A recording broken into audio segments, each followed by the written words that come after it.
அனைவருக்கும் வணக்கம். நான் உங்கள் ஜோதிகா பழனி பேசுகிறேன்.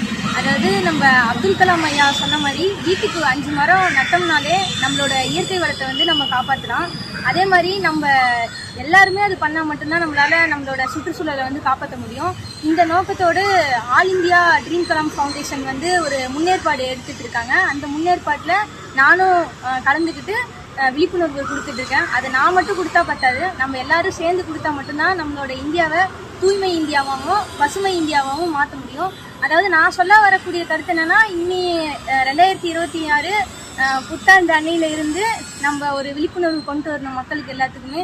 அது எந்த மாதிரி விழிப்புணர்வுனா, நம்ம வீட்டில் எல்லாருமே ஒரு மரம் வந்து எல்லாத்துக்கும் கொடுத்தா நம்ம இப்போ வருங்கால சந்ததிக்கு வந்து ஒரு புரட்சி மாதிரி கொண்டுட்டு வரலாம். அதனால நம்ம விழா காலங்களையும் சரி, இல்லை நம்ம வீட்டில் யாருக்காவது பிறந்த நாள் அந்த மாதிரிலாம் வந்திருக்கலாம், அந்த பிறந்த நாளில் நம்ம கேக் வெட்டுறதுக்கு பதிலாக ஆளுக்கு ஒரு மரக்கன்று கொடுத்தாலே நம்மளோட இந்தியாவை தூய்மை இந்தியாவாகவும் சுகாதார இந்தியாவாகவும் நம்மளால மாற்ற முடியும். அனைவருக்கும் நன்றி. இனிய புத்தாண்டு நல்வாழ்த்துக்கள்.